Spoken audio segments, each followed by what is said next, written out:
Chapter 8, the book of Judges.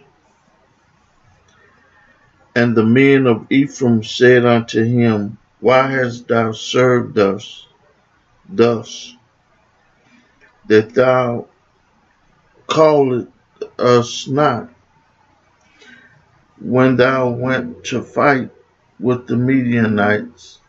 And they did chide him sharply.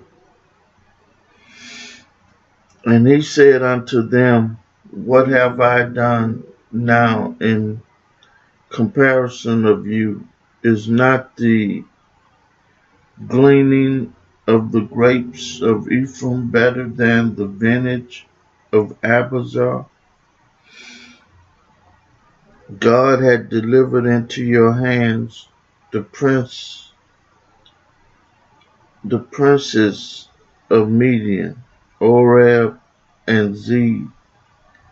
And what was I able to do in comparison of you? Then their anger was abated toward him when he had said that.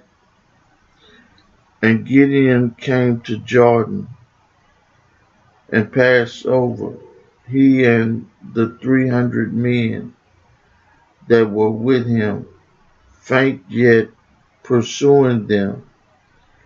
And he said unto the men of Succoth, Give, I pray you, loaves of bread unto the people that follow me, for they be faint, and I am pursuing after Zebah and Zalmunna, kings of Midian.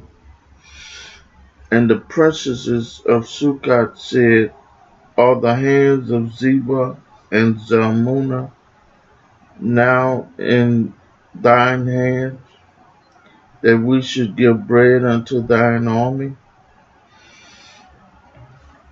And Gideon said, Therefore, when the Lord had delivered Zebah and Zalmunna into mine hand, then I will tear your flesh with the thorns of the wilderness and with briars. And he went up thence to Penuel and spake unto them likewise. And the men of Penuel answered him as the men of Succoth had answered him.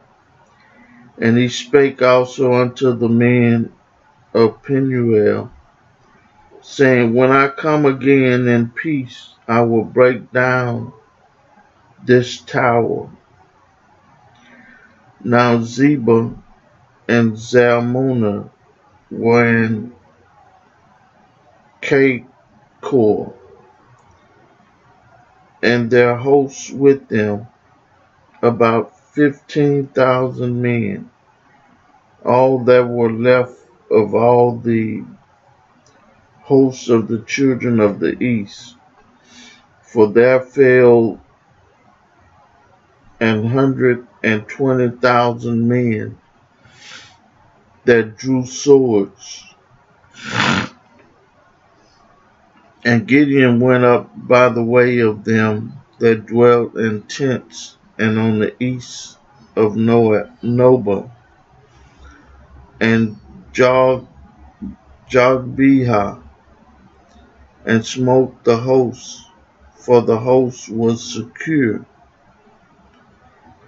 And when Zebah and Zalmunna fled, he pursued after them, and took the 2 kings of Midian, Zebah and Zalmunna, and discomfited all the hosts.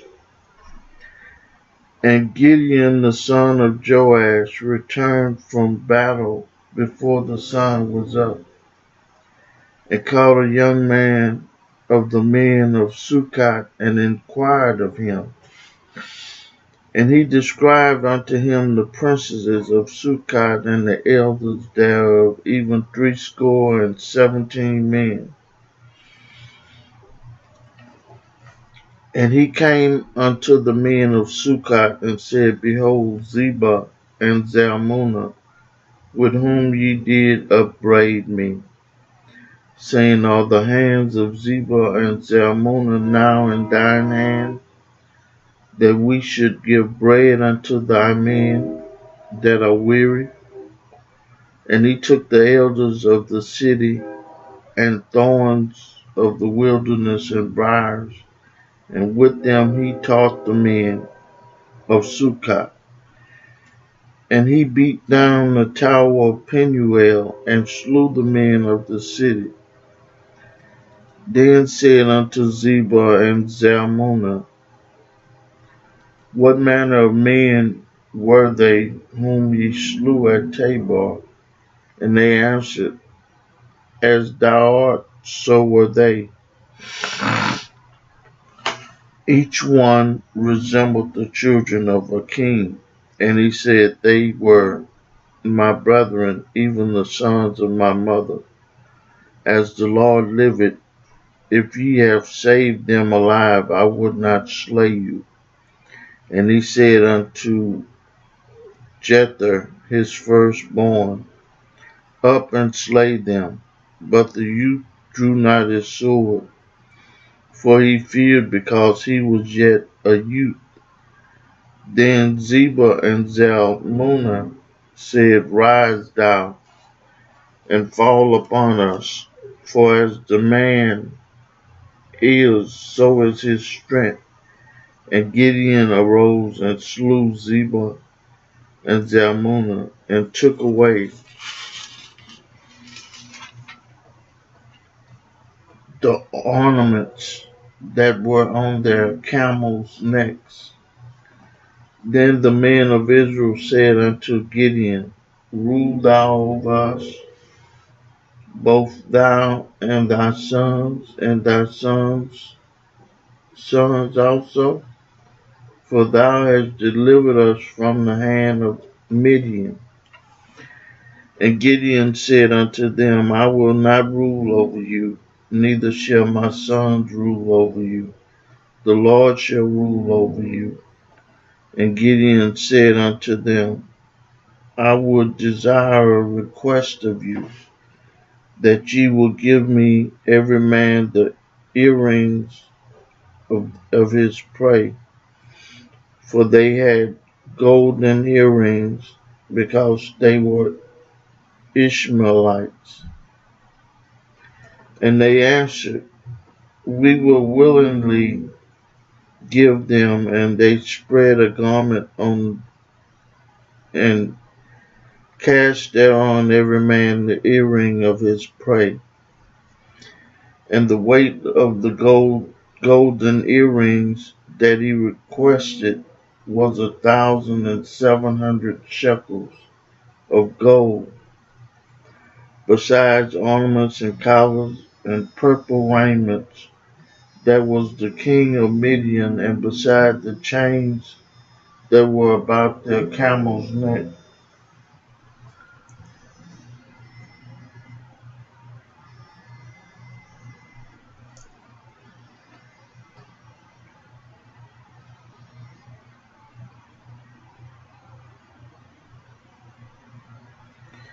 And Gideon made an ephod thereof, and put it in his city, even in Ophrah, and all of Israel went thither a whoring after it, which thing became a snare unto Gideon and to his house. Thus was the Midian subdued before the children of Israel, so that they lifted up their heads no more, and the country was in quietness 40 years in the days of Gideon. And Jerubbaal, the son of Joash, went and dwelt in his own house. And Gideon had 60 sons, and his body begotten, for he had many wives. And his concubine that was in Shechem she also bare him a son, whose name he called Abimelech. And Gideon the son of Joash died in a good old age, and was buried in the sepulchre of Joash his father in Ophrah of Abiezrite. And it came to pass, as soon as Gideon was dead, that the children of Israel turned again and went a whoring after Balaam, and made Baalaret their god. And the children of Israel remembered not the Lord their God, who had delivered them out of the hands of their enemies on every side. Neither showed they kindness to the house of Jerubbaal, namely Gideon, according to all the goodness which he had showed unto Israel. I read for you the 8th chapter of the book of Judges. May God add a blessing to the hearers and the doers of his word.